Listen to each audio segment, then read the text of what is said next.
Hello बच्चों, मैं हूं Tushar Patel, your physics teacher, and I welcome you all on infinity foundation. So कैसे हैं बच्चों? How you all? कैसी चल रही है जिंदगी? Amazing, right? सो आज हम करने वाले हैं 15 most important questions from light, reflection and refraction. आपके पूरे फिजिक्स के सिलेबस में लाइट और इलेक्ट्रिसिटी, ये दो सुपर डुपर इंपॉर्टेंट चैप्टर्स हैं, और आपको इन दोनों चैप्टर्स को अच्छे से प्रिपेयर करने के लिए ऐसे क्वेश्चंस चाहिए होते हैं जो आपके बोर्ड एग्जाम में आपको मिल जाए। आपको या तो ये क्वेश्चंस डायरेक्टली मिल जाएंगे या तो इनके सिमिलर टाइप ऑफ क्वेश्चंस बन के आएंगे, लेकिन अल्टीमेटली आपको इन्हीं तरीके के क्वेश्चंस आपके एग्जाम में मिलेंगे। इसके अलावा और कोई टाइप के क्वेश्चंस बन ही नहीं सकते, क्योंकि मैंने आप लोगों के लिए 15 ऐसे इंपॉर्टेंट क्वेश्चंस निकाले हैं जिसमें कॉम्पिटेंसी हो गया, एमसीक्यूज हो गया। देखो यहां पे हर एक टाइप के, आपको कोई कॉन्सेप्चुअल क्लैरिटी नहीं है, फिर भी आपको ये लेक्चर के ये 15 क्वेश्चन समझ गए ना, फिर आपके लिए ये चैप्टर इजी बन जाएगा। क्यों? क्योंकि यहाँ पे हर टाइप के क्वेश्चंस मैंने उठाए, पीवाईक्यूज भी है, फिर आप देखो कॉम्पिटेंसी बेस्ड क्वेश्चंस भी है, एकदम अलग अलग लेवल के क्वेश्चन सारे उठाए। आपको सिंपल क्वेश्चंस यहाँ पे नहीं कराने वाला हूँ, ये जो बच्चे लोग कराते हैं। मैं आपको यहाँ पे एकदम मस्त से, देखो रिफ्रैक्टिव इंडेक्स हो गया, यहाँ पे आपका लेंस हो गया, सब मिक्स करके सारे कॉन्सेप्ट्स रिवाइज भी हो जाए, और ऐसे मोस्ट इंपॉर्टेंट क्वेश्चंस जैसे ये देखो, आपको लार्ज टाइप क्वेश्चन है, लार्ज आंसर टाइप क्वेश्चन, ये केस स्टडी बेस्ड क्वेश्चन, हर टाइप के क्वेश्चन भाई, हर टाइप के, एमसीक्यू हो, केस स्टडी बेस्ड हो, या फिर कोई भी हो, असर्शन, रीजन, इस लेक्चर को देखने के बाद में आपको इस चैप्टर के हर एक क्वेश्चन बनाने को आ जाए, ठीक है? क्योंकि आपको अल्टीमेटली सारे के सारे क्वेश्चंस जो आपके एग्जाम में आने वाले हैं, वैसे ही क्वेश्चन आज आप करने वाले हो। तो मेरी आप सभी से रिक्वेस्ट है बच्चों कि प्लीज मेरे साथ में यहां पे आप इन क्वेश्चंस को सॉल्व करना है। जिसका कॉन्सेप्ट आपको आता है मस्त से स्टार्ट कर दो खुद ही सॉल्व करना, नहीं आता है मैं सॉल्व करा रहा हूं, उसे देखते जाओ, ठीक है? समझो कि वो कैसे आया, ठीक है? रेडी? और लास्ट में आप लोगों के लिए एक बोनस भी है, बताता हूं। चलो शुरू करते हैं, let's get started guys. Here is a very first question, बहुत बढ़िया क्वेश्चन है। इस क्वेश्चन में आपको क्या बोला है?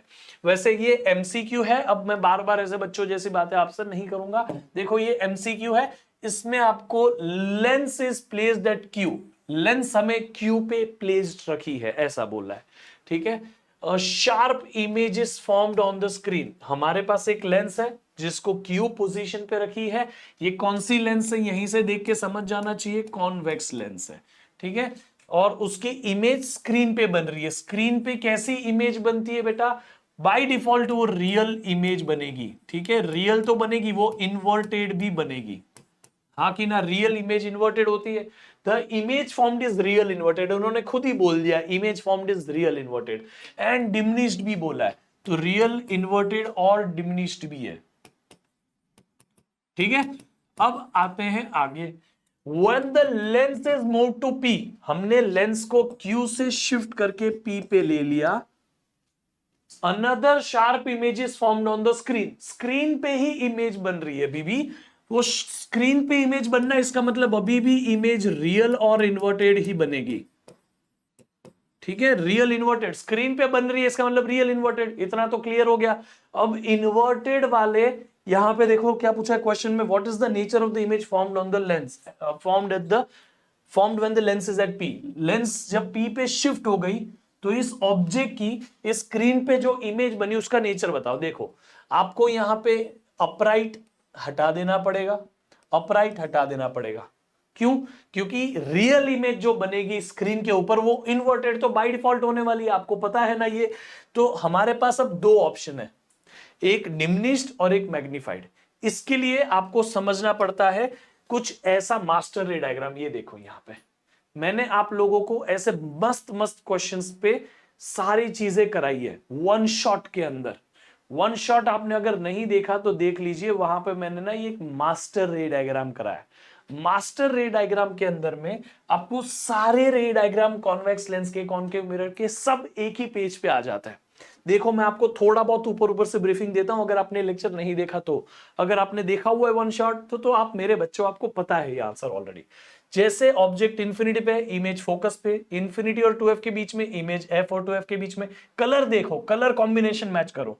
2f पे ऑब्जेक्ट, 2f पे इमेज, 2f और f पे ऑब्जेक्ट, 2f और इन्फिनिटी पे इमेज, f पे ऑब्जेक्ट, इन्फिनिटी पे इमेज। यहां तक ही जाओ, ये तो वर्चुअल इमेज वाला केस है।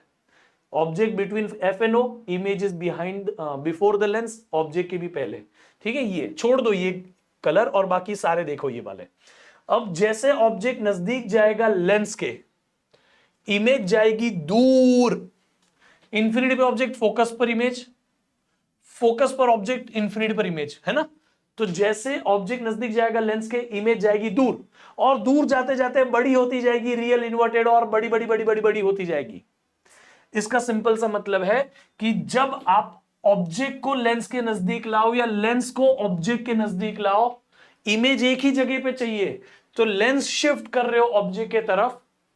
पहले जब इमेज छोटी थी, तो लेंस जब नजदीक हो जाएगी ऑब्जेक्ट से, तब हमारी इमेज 2f के अंदर आ जाएगी। रियल इन्वर्टेड और डिमिनिश्ड इमेज पहले बन रही है जब क्यू पे है।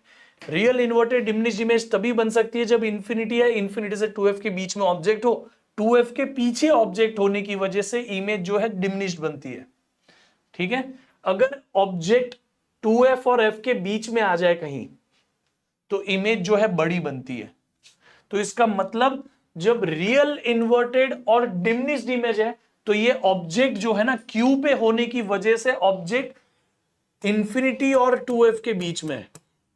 लेकिन जब ये लेंस आ जाएगी P पे, तो ऑब्जेक्ट 2f और f के बीच में शिफ्ट हो जाएगा। क्यों? क्योंकि हमारा 2f यहां था, लेंस यहां है, ऑब्जेक्ट पीछे था। लेंस आगे चली गई, ऑब्जेक्ट अभी यही है। समझ में आ गया? तो 2f और f के बीच में आ गया ना, तो इमेज जो ये लेंस है उसकी वजह से इमेज रियल इन्वर्टेड और, बोलो बोलो बोलो, रियल इन्वर्टेड और एनलार्ज बन गई। ठीक है, तो इसीलिए हम याद रखेंगे मैग्नीफाइड और inverted, correct option is option 1। Cool, चलो अब चलते हैं अगले सवाल पे। In which of the following cases the ray is incident on a concave mirror? Concave mirror पे ray incident है। In which the cases the angle of incidence is equal to 0? I is equal to 0 लेना है। हमें 4 options दिए गए हैं। एक बोला है ray parallel to the principal axis।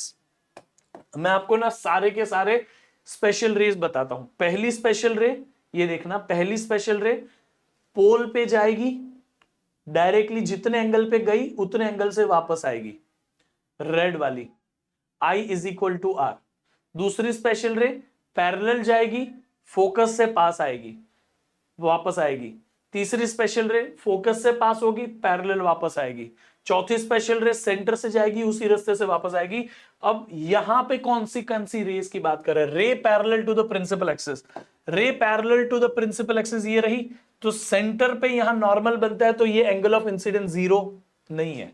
तो इस केस में एंगल ऑफ इंसिडेंस 0 नहीं है। रे passing through the centre of the curvature and incident obliquely, centre से रे पास होती हुई टेढ़ी जाती हुई, ऐसा, या ये भी हो सकता है सेंटर से जो भी रे पास होगी वो उसी रास्ते से वापस इसलिए आ रही है क्योंकि यहां पे जाएगी, सरफेस से परपेंडिकुलर नॉर्मल है, ये नॉर्मल के अलोंग जा रही है, angle of incidence 0, angle of reflection भी 0। तो ऑप्शन बी यहां पे सीधा करेक्ट आंसर है। बाकी कोई भी केस में ना एंगल ऑफ इंसिडेंस 0 नहीं है। आप यहां पे देखो, सरफेस से परपेंडिकुलर नॉर्मल, क्या एंगल ऑफ इंसिडेंस 0 है? नहीं।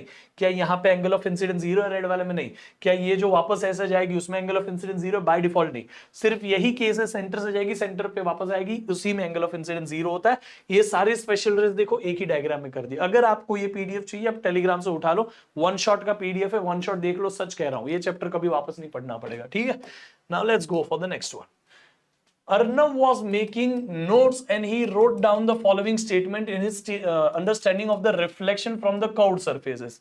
उसने curved surfaces के reflection से अपने आप ये चीजें नोट डाउन करी है। अब आपको बताना है कि उसमें से कौन सी चीजें सही है। Concave mirror can produce both real and virtual images depending on the position of the object. Concave mirror real और वर्चुअल दोनों इमेजेस प्रोड्यूस कर सकता है क्या? तो कॉन्केव मिरर के सारे जो रे डायग्राम्स है वो यहां बना है, ठीक है। ये देखो, real inverted, real inverted, real inverted, real inverted, real inverted और वर्चुअल एंड इरेक्ट। तो इसका मतलब concave mirror can produce real and virtual both the type of images. Convex mirror always produces real inverted. Convex mirror कभी real inverted image नहीं produce करता। ये देखो, convex mirror एकदम टेढ़ा मिरर है, सिर्फ वर्चुअल और इरेक्ट इमेज प्रोड्यूस करता है। आपको पता है ना ये, तो ये तो गलत हो गया। In both the concave and convex mirrors the image location can be determined using the mirror formula. बीच में प्लस है तो मिरर का फॉर्मूला है, बीच में माइनस है तो लेंस का फॉर्मूला है। बीच में प्लस है, इसका मतलब ये भी सही है। तो 1 और 3 ऑप्शन डी। ये अभी के सैंपल क्वेश्चन पेपर का क्वेश्चन था, ठीक है। अब 2025 का क्वेश्चन देखते हैं on refractive index. In the absolute refractive indexes of two media X and Y. Absolute refractive indexes of X, absolute refractive index of Y. या मैं अभी देखता हूं क्वेश्चन के हिसाब से लिख लूंगा, ठीक है। तो हाँ, absolute refractive index of Y, absolute refractive index of X ऐसे लिख रहा हूं। Absolute refractive index of y है 4/3 और absolute refractive index of x है 6/5। समझ गए? x की 6/5, y की 4/3। Then the refractive indexes of y with respect to x। चाहिए refractive index of y with respect to x। बोलो वापस, refractive index of y with respect to refractive index of x। Simple, ny upon nx कर दे भाई। ny upon nx, ny की value बता 4/3 divided by nx की value 6/5। अब simple solve करने को सीख ले। न्यूमरेटर डिनोमिनेटर, डिनोमिनेटर का डिनोमिनेटर ये जाएगा न्यूमरेटर पे। दोनों डिनोमिनेटर और डिनोमिनेटर का सॉरी वापस बताता हूं। न्यूमरेटर, ठीक है, डिनोमिनेटर, डिनोमिनेटर का डिनोमिनेटर जाएगा न्यूमरेटर में और न्यूमरेटर का डिनोमिनेटर और डिनोमिनेटर का न्यूमरेटर मर्ज हो जाते हैं। ये बेसिक मैथमेटिक्स है, मैं नहीं बताता तो भी तेरे को आता है ना। तो 4 × 5 हो जाएगा क्योंकि ये ऊपर चला जाएगा और ये दोनों 3 और 6 मल्टीप्लाई हो जाएंगे। तो बस इतना सॉल्व करना बाकी रह गया बस, ठीक है। तो सिंप्लीफाई कर लेंगे तो भी आंसर हमारा इधर ही आना शुरू हो जाएगा। 4 को 2 से काटो और 6 को भी 2 से काटो तो हो गया ये 3 दूनी। अब यहां पे आ जाएगा 3 × 3 9 और 2 × 5 10, 10/9। क्या 10/9 ऑप्शन है? Option A is the correct answer. देखना, y with respect to x बोला है, लोग x with respect to y निकाल के आंसर उल्टा देते हैं, वो भी ऑप्शन में है। तू ये गलती नहीं करेगा क्योंकि तू मेरा स्टूडेंट है बेटा। समझ में आ गया? Let's go for the next one. Two convex lenses P and Q have focal length this and this. Which of the following is true about the combined power? Bro, question read करना एक art है। जहां important चीजें हैं highlight कर, सिर्फ उतना, बाकी उतना ही पढ़ने की चीज है, बाकी सब तो टाइम पास है। Which of the following, इससे कुछ पता चल रहा है क्या? नहीं, सिर्फ इतना ही इंपॉर्टेंट है। उससे अपने दिमाग में एक क्वेश्चन का सिनारियो बना। एक है कॉन्वेक्स लेंस P और दूसरी है कॉन्वेक्स लेंस Q। इसका फोकल लेंथ है 0.5। फोकल लेंथ 0.5 को क्या मैं 1/2 लिखूं? चल 1/2 नहीं भी लिखेगा ना तो भी देख, ऐसा कर। तो इसका पावर 1 क्या हो गया बेटा? 1/f, 1/0.5, ठीक है। 1/0.5, 0.5 इज 1/2। तो अगर मैं यहां पे 1/1/2 लिखूंगा तो 2 ऊपर चला जाएगा, तो फाइनली अपना फोकल लेंथ कितना बन गया बेटा?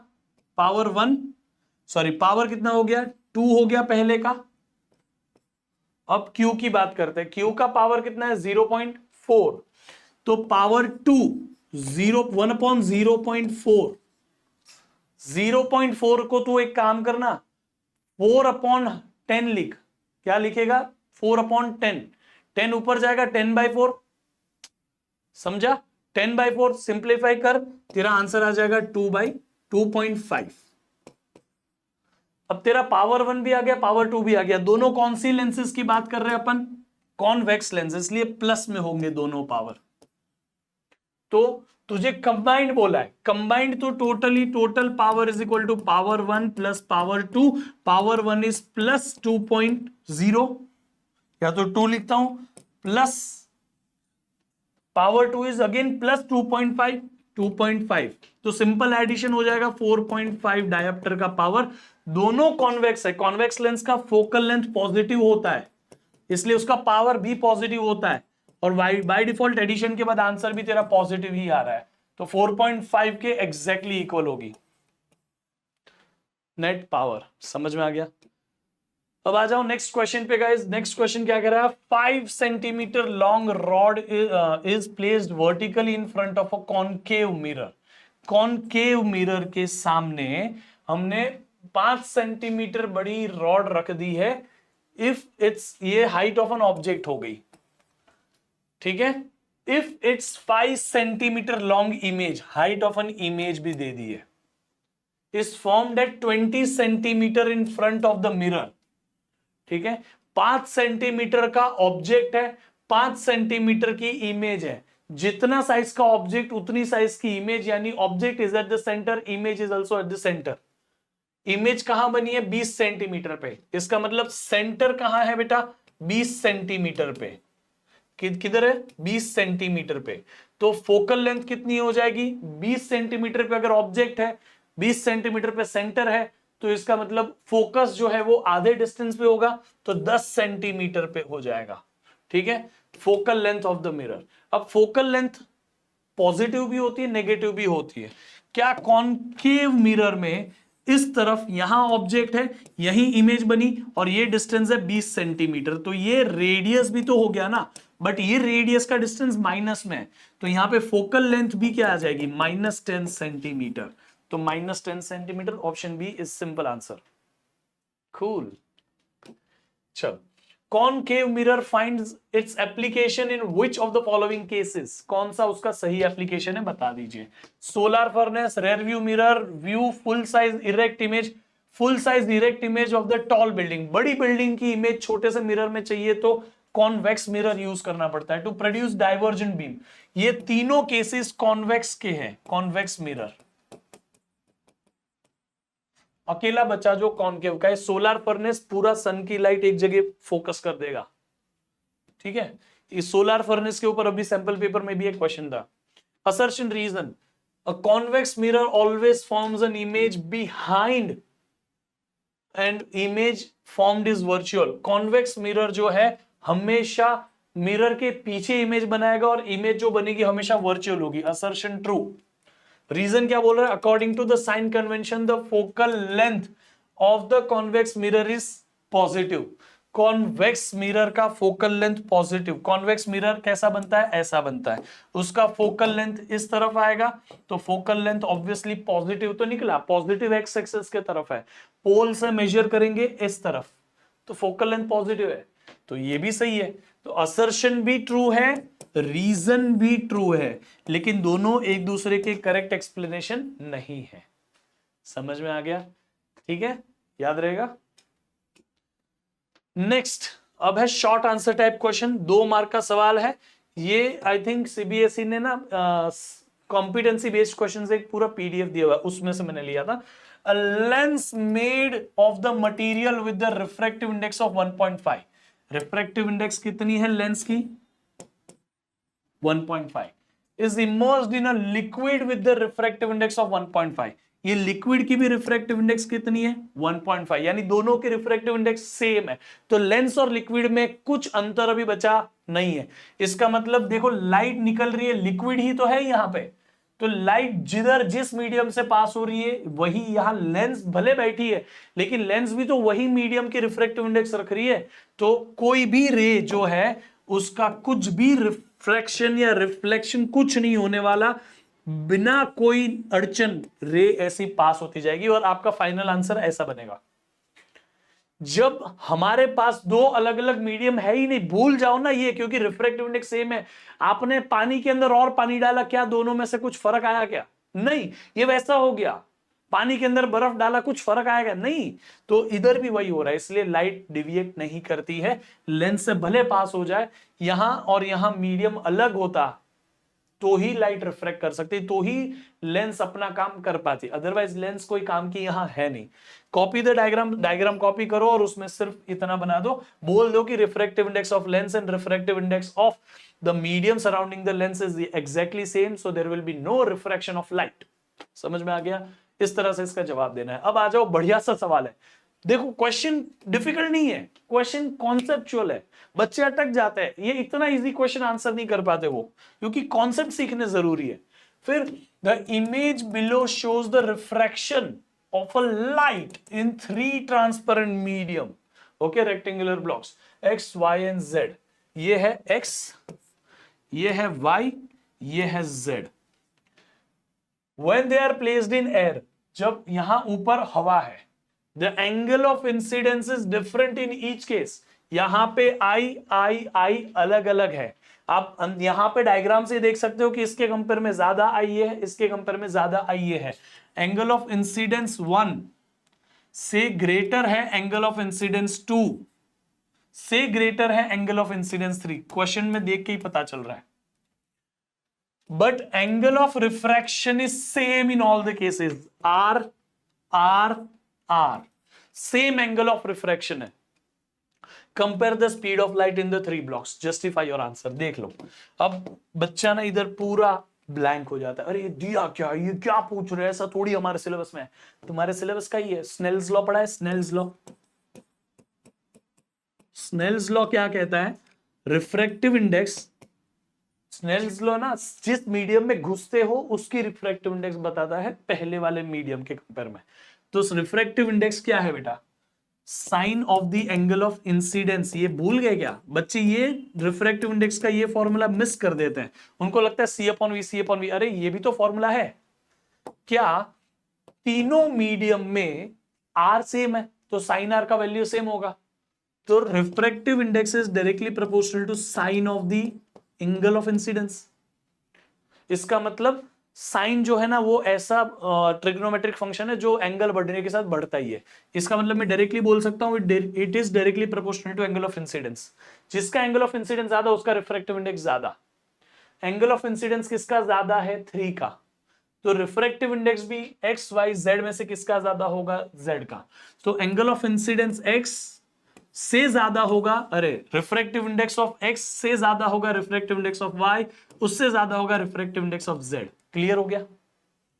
Refractive index is directly proportional to angle of incidence. Angle of incidence highest किस में? जेड में, तो इसकी रिफ्रैक्टिव इंडेक्स हाईएस्ट होगी। एंगल ऑफ इंसिडेंस लोएस्ट किस में? तो एक्स में, तो यहां पे हमारा रिफ्रैक्टिव इंडेक्स लोएस्ट होगा। अब हमें क्या बोला है? Compare the speed of light in the 3 blocks. तीनों में स्पीड ऑफ लाइट भी कंपेयर करनी है। सोच के बता, हवा, अरे लाइट फास्ट किस में चलती है? लाइट फास्ट किस में चलती है? जिसमें मीडियम रेरर हो कि डेंसर हो? रेरर। सबसे रेयरेस्ट मीडियम कौन सा? एयर या vacuum. Light travels fastest in air. Light 3 × 10⁸ metre per second, यानी कि 3,000 lakh kilo, 3 lakh kilometre in 1 second travel करती है। 3 lakh kilometre in 1 second. Light इतनी तेज ट्रैवल करती है।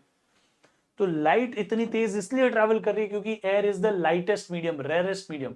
तो इसका मतलब रिफ्रैक्टिव इंडेक्स जिसकी कम वो सबसे रेयर मीडियम, तो जिसकी रिफ्रैक्टिव इंडेक्स कम वो सबसे रेयर, उसमें लाइट सबसे फास्टेस्ट। जिसकी रिफ्रैक्टिव इंडेक्स ज्यादा उसमें लाइट सबसे स्लोएस्ट। तो इसको हम यहां पे स्नेल्स लॉ लिखना जरूरी है, बट अभी मैं हटा के सिर्फ कंपैरिजन बता रहा हूं कि स्पीड ऑफ लाइट एक्स में सबसे हाईएस्ट होगी क्योंकि वो सबसे लीस्ट रिफ्रैक्टिव इंडेक्स वाला मीडियम है। देखो refractive index of X is lowest among Y and Z. Y के कंपेयर में जेड की रिफ्रैक्टिव इंडेक्स ज्यादा है, तो speed of light in Y ज्यादा होगी जेड के कंपेयर में। समझ में आ गया? Refractive index is inversely proportional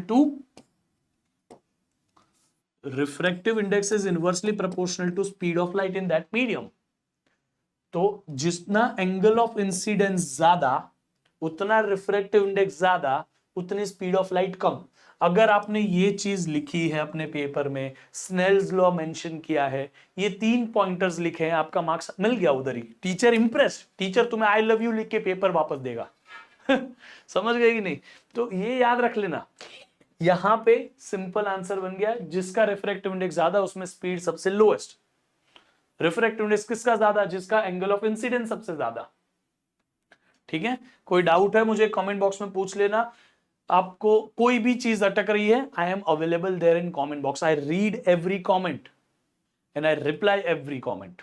ठीक है, चलो ये सेम क्वेश्चन, ये 2024 के सैंपल क्वेश्चन पेपर का है, लेकिन 2000 अभी जो 26 के लिए आपको सैंपल क्वेश्चन पेपर पूछा ना, 25 का बोल लो 26 का बोल लो, उसमें भी ये दिया हुआ है। ठीक है, सिमिलर क्वेश्चन उसमें पूछा था। क्वेश्चन क्या कहता है, एक हमारे पास लाइन है, कुछ रे डायग्राम दिया है, what is the type of the lens used, what is the nature of the lens, lens कौन सी होगी। अब आप बोलोगे sir object image, image object कौन है, कैसे पता चलेगा? देखो बाय डिफॉल्ट ये होता है कि जो डार्क है वो ऑब्जेक्ट है, जो लाइट है वो इमेज है। अगर फिर भी आपको ऐसा कुछ नहीं दिया है डार्क लाइट वाला केस, तो मैं आपको दूसरी बात बताता हूं। रे कहां से निकल रही है, यहां से ऐसे गई, फिर ऐसे गई, फिर यहां से पीछे हमने बनाई है, तो ऑब्जेक्ट से तो रे निकलती है। वहां पे भी अगर आपको फिर भी कंफ्यूजन होता है, आप आ जाओ यहां पे, रे डायग्राम देखो, क्या ये मैच कर रहा है? मैच कर रहा है ना? ऑब्जेक्ट इमेज, पीछे इमेज, ऑब्जेक्ट की कंपेयर में इमेज बड़ी है, तो आपको वहीं पे क्लियर हो जाना चाहिए कि ये जो है यहां वो कॉन्वेक्स लेंस है। समझ गया कौन सी लेंस है बेटा? Convex. Nature of the image virtual है, क्योंकि लेंस के पहले इमेज बनी, इरेक्ट है ऑब्वियसली, और एनलार्ज्ड है। वर्चुअल, इरेक्ट और एनलार्ज्ड इमेज बनती है, लिख लेना। If the image is formed at the distance of 30 centimetre, image की डिस्टेंस कितनी है? 30 centimetre from the lens, and the image is twice as the size of the object. Magnification 2 बोला गया है, इमेज जो है वो 2 गुना बड़ी है ऑब्जेक्ट से, ऐसा, तो मैग्निफिकेशन की वैल्यू दी है। Then where is the object placed, object किधर रखा है बता, तो यू पूछा है तेरे को। अब यहां तू लेंस फॉर्मूला नहीं यूज करेगा, यहां तू मैग्निफिकेशन यूज करेगा। मैग्निफिकेशन वो भी लेंस का, magnification for the lens is plus V upon U, याद आ रहा है? मिरर में माइनस होता है, यहां लेंस में नहीं। अब तेरे को साइंस जो है, जो पता है उसकी सही साइन रखनी पड़ेगी। वर्चुअल इमेज के लिए मैग्निफिकेशन पॉजिटिव होता है तो +2 रखेगा। इस तरफ इमेज बनी है नेगेटिव एक्स एक्सिस पे, तो इमेज के लिए जो तेरा v है वो नेगेटिव होगा।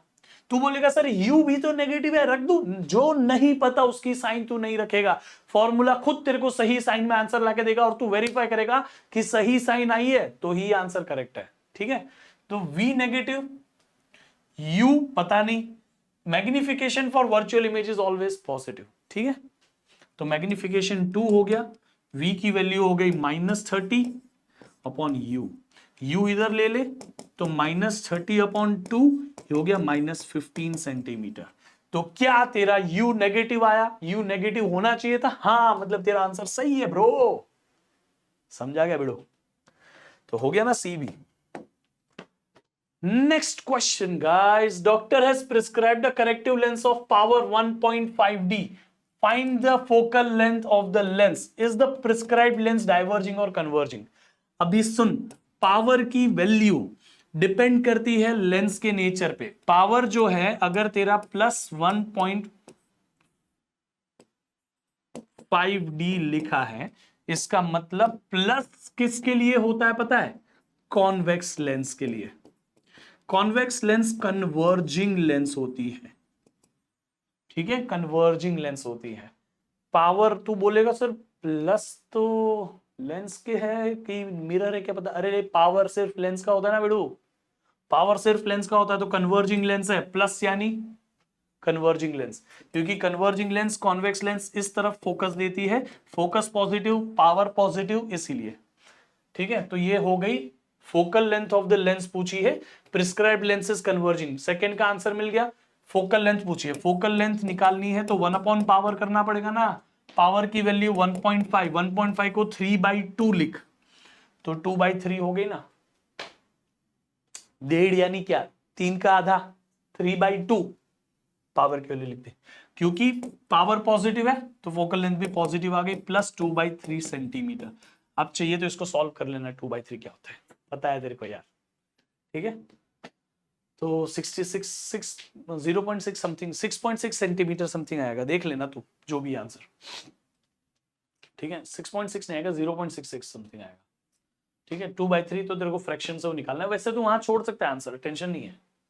चलो ऐसे 2 टाइप क्वेश्चन है, ये आया था 2025 में, 3 मार्क का सवाल है। कितने मार्क का बच्चों? 3 मार्क का, ठीक है। Let's do it. आपको क्लियरली दिख रहा है ना, it is out of focus क्या? नहीं, it is clear. Object is placed at a distance of 20 centimetre from the optical centre of the concave lens. Concave lens दिया है, जो पूछा जाए उसके बारे में तू विजुअलाइजेशन लाता जा। डायग्राम पूछा है नहीं पूछा है तू बनाएगा, क्यों? टीचर डायग्राम देख के इजीली मार्क्स दे देता है, साइकोलॉजी समझ टीचर की, ठीक है। ये हो गया तेरा कॉन्केव लेंस। बोला object is placed at the distance of 20 centimetre, तो यू ऑब्जेक्ट का डिस्टेंस हो गया 20 centimetre. Object distance is always negative, इसलिए माइनस साइन के साथ रखा। जो वैल्यू पता है वो बाय डिफॉल्ट माइनस के साइन प्लस के साथ रख, क्यों? साइन कन्वेंशन जरूरी है, बिना उसके साइन कन्वेंशन के फॉर्मूला मत लगाना। फिर क्या बोला है? Its image is formed on the same side of the lens, और मैं पता है कॉन्केव लेंस तो वर्चुअल इमेज बनाता है ऑन द सेम साइड, वो भी फोकस और ऑप्टिकल सेंटर के बीच में, ठीक है। If the distance of the image from optical centre of the lens is 10 centimetre, image distance is 10 centimetre. Image जो है वो यहीं कहीं बनेगी, ऑब्जेक्ट यहां कहीं होगा, तो ये u जो है वो तो नेगेटिव है, इमेज डिस्टेंस भी नेगेटिव होगा, इस तरफ है ना, -10 centimetre. Use the formula to determine focal length. Focal length निकालने के लिए हम लेंस का फॉर्मूला यूज करेंगे, 1/f is equal to 1/v minus 1/u। Lens है इसलिए बीच में माइनस है ना, लेंस है तो बीच में प्लस नहीं कर सकते, तो ये एक फॉर्मूला। दूसरा क्या है? Power of the lens in new Cartesian system, power of the lens भी पूछा है, तो पावर निकालने का तो फोकल लेंथ पता होना चाहिए, ठीक है। मैं तेरे को मस्त सा शॉर्टकट बता दूंगा, अभी ध्यान से सुनना।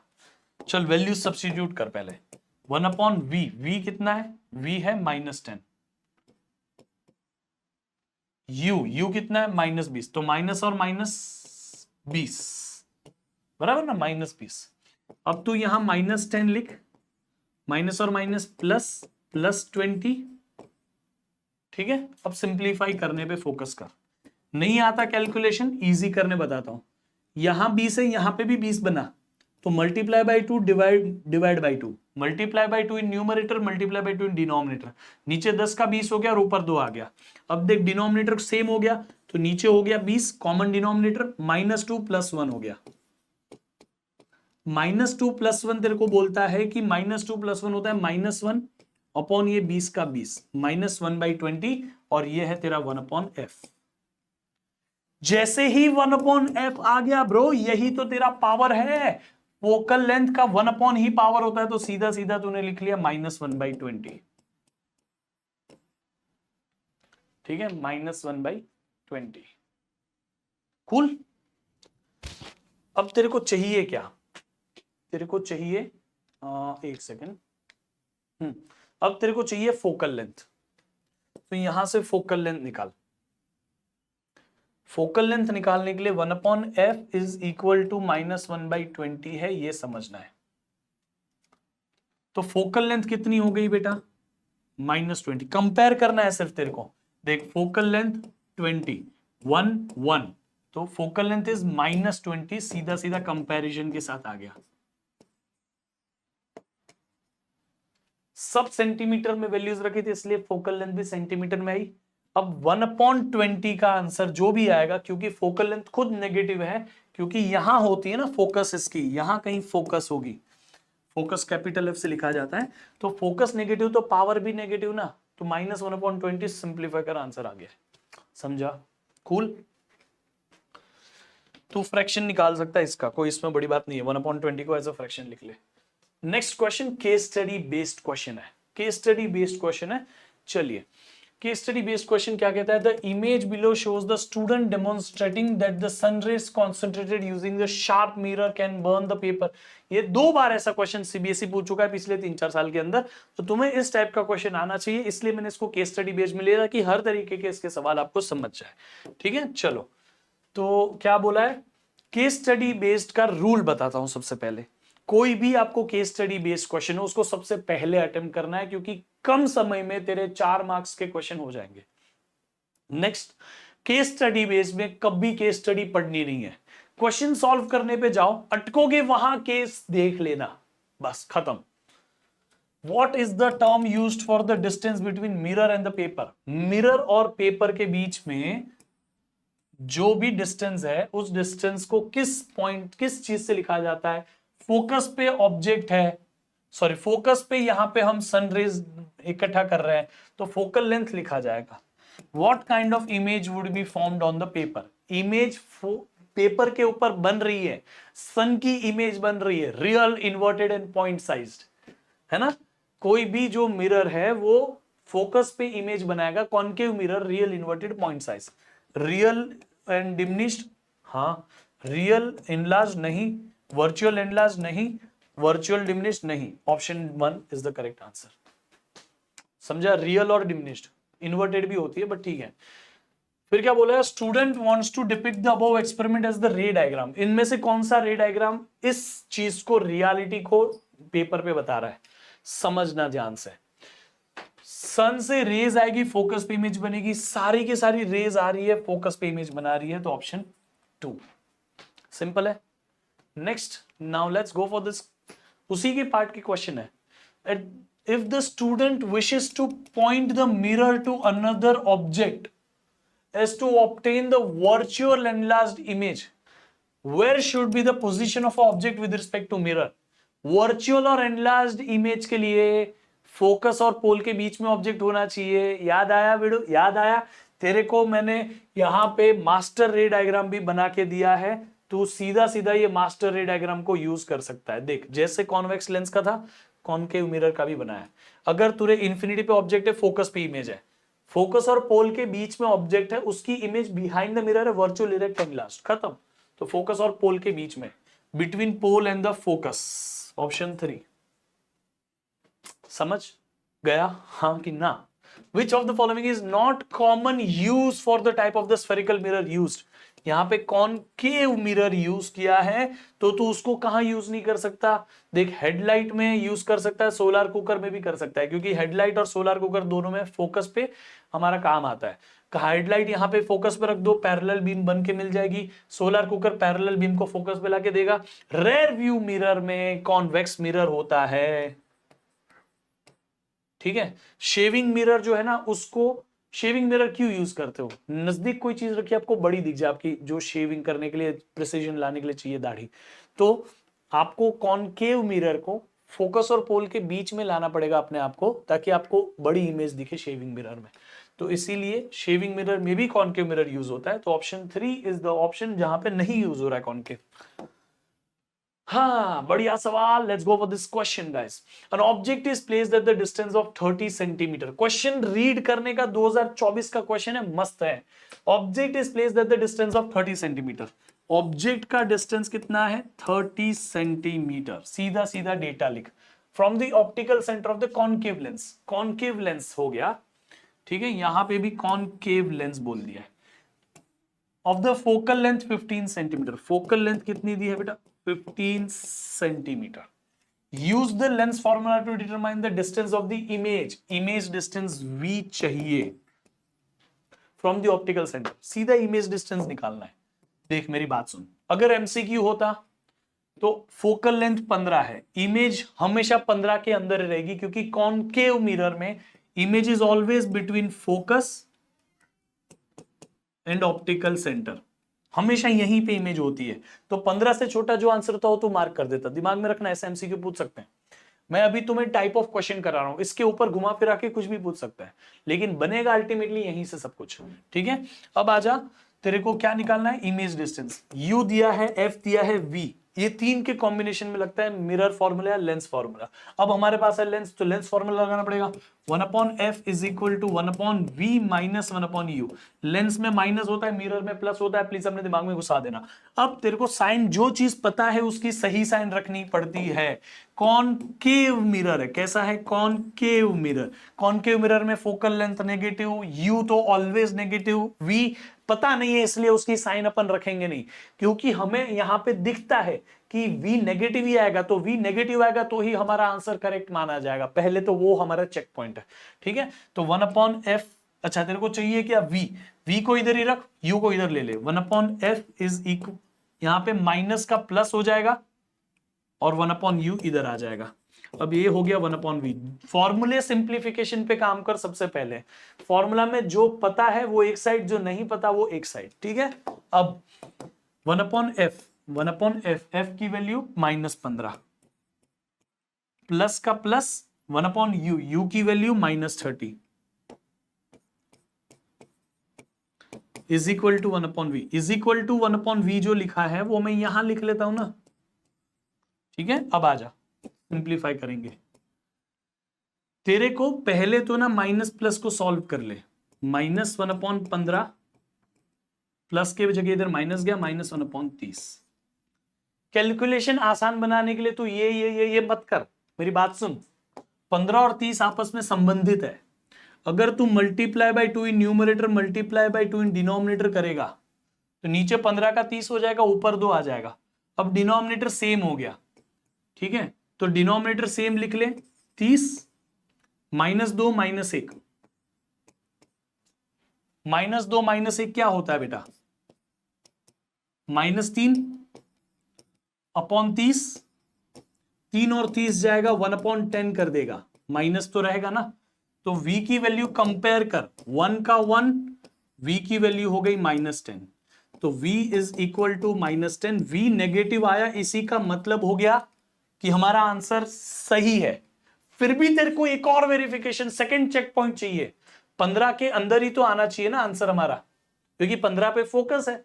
फोकस से अंदर ऑब्जेक्ट इमेज रहेगी हमेशा, अगर कॉनकेव मिरर है तो 15 से छोटा आंसर है। ये भी हमारा चेक पॉइंट है। अब टीचर कुछ भी हो जाए, दुनिया में तबाही आ जाए, तेरा आंसर गलत नहीं कर सकता। समझा? तू मेरा स्टूडेंट है भाई। चलो नेक्स्ट क्वेश्चन पे चलते हैं। अब ये सवाल जो है हमारा आखिरी सवाल है। वैसे मैं आपको बता दूं 15 क्वेश्चन यहां हो चुके हैं। मैंने आपके लिए ना एक बोनस क्वेश्चन लिया है, extra question, because I love you guys. I can not afford to tell you कि हाँ ये इतना कर लो, ये नहीं। मैं तुम्हें जितना मेहनत कर सकता हूं वो कराऊंगा। एक एक्स्ट्रा क्वेश्चन आप सभी के लिए लिया है मैंने। इसके बाद में मैं आपको एक मस्त सा चीज बताने वाला हूं। चलो पहले ये खत्म करते हैं। अ 2 सेंटीमीटर टॉल ऑब्जेक्ट यानी height of an object 2 centimetre. मैं इस क्वेश्चन का आपको पूरा हिंट विंट सब दे देता हूं, आपको सिर्फ कमेंट बॉक्स में उसका आंसर देना है। 2 centimetre tall object is placed perpendicular to the principal axis. ये तो हमें सबको पता है। ऑफ द कॉन्वेक्स लेंस, अब कॉन्वेक्स लेंस ये रही। Of the focal length 10 centimetre, focal length 10 centimetre, ठीक है। The distance of the object from the lens is 15 centimeter. Object distance is 15 centimeter. Find the nature, position and size of the image. Find its magnification. सब कुछ पूछा है। ये question में हर एक चीज पूछ ली है इधर से, ठीक है। पहला nature, position and size, find its magnification, सब बताएंगे, एक एक करके बताएंगे। जो पता है उसकी साइंस रख। Height of an object is always positive, object distance is always negative. Convex lens है इसीलिए फोकस इस तरफ होगा तो फोकल लेंथ पॉजिटिव आएगा। खत्म। अब तू सिंप्लीफाई करने पे फोकस कर क्वेश्चंस को। जब तेरे को सब पूछ ले, nature, position, size and magnification सब पूछ ले, तो तू सबसे पहले लेंस फॉर्मूला लगा। 1/f is equal to 1/v minus 1/u। तेरे को क्या पूछा है? v पूछा है, लेकिन u और f दिया हुआ है। तो v पूछा है ना, तो एक बाजू रख, u को इधर ले, जैसे अभी किया था। 1/f माइनस का प्लस हो जाएगा, प्लस 1/u, और ये इज इक्वल टू 1/v होगा, वो 1/v इधर लिख लेता हूं। अब तेरे को पता है ये मैंने ये 1/v को एक बाजू इधर भी लिखूं या इक्वल टू इधर लिखूं, सेम ही बात है। तुझे इतना आ चुका है ना। अब 1/v is equal to 1/f। f कितना है बेटा? +10। यहां पे बीच में प्लस का प्लस और u कितना है बेटा -15। सिंप्लीफाई कर, 1/v is equal to 1/10 into, अरे सॉरी इंटू नहीं, प्लस, हट गया प्लस और माइनस, -1/15। ठीक है, ये तेरा क्वेश्चन बना, इसको सिंप्लीफाई करेगा v मिलेगा। ठीक है, मेरी बात ध्यान से सुनना, अभी v जैसे मिल जाएगा तो इस v को यूज करेगा magnification is equal to v/u देने के लिए। u तेरे को ऑलरेडी पता है -15, तो v इधर जैसे ही तू रखेगा तेरे को मैग्निफिकेशन मिल जाएगा। क्या मैग्निफिकेशन मिला? ठीक है, मैग्निफिकेशन जैसे ही तू निकाल लेगा फिर तेरे को निकालनी है हाइट ऑफ एन इमेज। तो मैग्निफिकेशन ही होती है height of an image upon height of an object. Height of an object दिया है +2, मैग्निफिकेशन तूने यहां से निकाल के यहां रख दी, जो भी मैग्निफिकेशन v की वैल्यू डाली, मैग्निफिकेशन मिली, मैग्निफिकेशन यहां रखी, height of an image upon height of an object. यहां पे height of an image is equal to magnification into height of an object बन जाएगा। अब तेरे को सिंपली यहां पे मैग्निफिकेशन की वैल्यू डालनी है। हाइट ऑफ एन ऑब्जेक्ट तेरे को 2 सेंटीमीटर दिया हुआ है, तो हाइट ऑफ एन इमेज निकालना है। ठीक है, इन सेंटीमीटर आ जाएगा। अब जैसे ही तू ये सब पता कर ले वैसे ही तेरे को डेटा मिल गया कि ऑब्जेक्ट डिस्टेंस ये, इमेज डिस्टेंस ये है, मैग्निफिकेशन ये है, हाइट ऑफ एन इमेज ये है। लेकिन उसके साथ में तेरे को ये भी तो बताना है नेचर और नेचर बतानी, और साइज तो तूने बता दी। साइज यानी height of an image, position यानी v, और नेचर क्या है। सुन मेरी बात, u कितना है 15, f कितना है 10, बना इधर f बना दिया 10 सेंटीमीटर पे, तो 10 पे बनाया तो 20 पे सेंटर होगा कि नहीं? 10 पे u बनाया, 10 पे f बनाया तो सेंटर 20 पे होगा। u कितना है 15, तो यहां 15 पे ऑब्जेक्ट बैठा है। Object is between centre and the focus. Image बनेगी बिहाइंड सेंटर, इस तरफ, बिहाइंड 2f। एक्चुअली लेंस में सेंटर थोड़ी होता है, 2f होता है, सॉरी, वो आदत हो जाती है ना, सबकॉन्शियस हो जाता है। बट तुम याद रखना, मैं तुम्हें भी करेक्ट कर रहा हूं इसमें कि f 2f होता है, तो f और 2f के बीच में ऑब्जेक्ट होगा, तो इमेज बनेगी 2f के भी पीछे। देख लो यहां पे, ठीक है, ये देखो,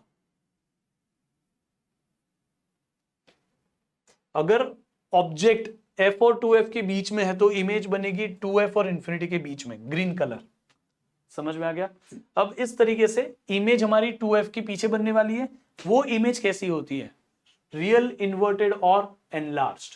ये देख, whenever object is between f and 2f, image is beyond 2f, और रियल, इन्वर्टेड, एनलार्ज्ड इमेज बनती है। समझ में आ गया? Is that clear? तो real, inverted, enlarged with v this and with hi this, ये तेरा फाइनल आंसर है। तू हमेशा, एक टिप मैंने जो तेरे को बोला था ना, बोनस, अगर तू सब सही कर देगा ना फिर भी सीबीएसई तेरे को 100 में से 100 नहीं लाने देगा साइंस में। बोनस पॉइंट ये है जो तुम्हें समझना है कि जो भी क्वेश्चन पूछे उसका फाइनल आंसर तू ऐसे नहीं लिखेगा। तूने फाइनल आंसर निकाला, उसको बॉक्स कर दिया, इतने से काम नहीं चलेगा। क्वेश्चन को वापस लिख और उसका एग्जैक्ट आंसर रिप्लेस कर। जैसे यहां पे the nature, position and size of an image in magnification पूछा है, तो तू ऐसा लिखेगा, the nature of image is real, inverted, enlarged, position of the image is this, जो v की वैल्यू होगी, and size of the image is this, जो hi की वैल्यू होगी। इस तरीके से तेरे को हमेशा आंसर्स लिखना है। समझ में आ गया? अब इस क्वेश्चन का आंसर तो मुझे कमेंट बॉक्स में कमेंट करेगा, जिसको भी सही आंसर मिलेगा उसको मैं हार्ट दिलवाऊंगा कमेंट बॉक्स में। नेक्स्ट, एक आखिरी चीज, आपको मैं लाइट चैप्टर के मस्त मस्त कुछ क्वेश्चंस देना चाहता हूं। सिर्फ कमेंट करो Tushar sir light important questions. कहां पे जाके? मेरे डीएम में जाके कर दो, मैसेज कर दो। इंस्टाग्राम पे जाओ, डीएम पे जाओ, वहां पे मुझे मैसेज कर दो। इंस्टाग्राम हैंडल है मेरा tusharpatel.physics, @physics। ये इंस्टाग्राम हैंडल मेरा, वहां पे जाइए, तुषार पटेल सर्च करोगे वैसे ही आ जाएगा। वहां पे जाइए, डीएम करिए Tushar sir light important question, और मैं तुम्हें पूरा एक पीडीएफ भेज दूंगा। यही क्वेश्चंस के बेस्ड वो क्वेश्चंस है, बहुत बढ़िया बढ़िया सवाल है, प्रैक्टिस करो, कहीं अटकते हो मुझे पूछ लेना वहीं डीएम पे। ठीक है, चलो मिलते हैं फिर अगले क्लास में, तब तक के लिए इसका कमेंट कर दो, और आपको अगला कौन सा चैप्टर चाहिए 15 इंपॉर्टेंट क्वेश्चंस में मुझे कमेंट बॉक्स में बता दो, और क्लास कैसा लगा यार जरूर बताना। Bye, see you, take care.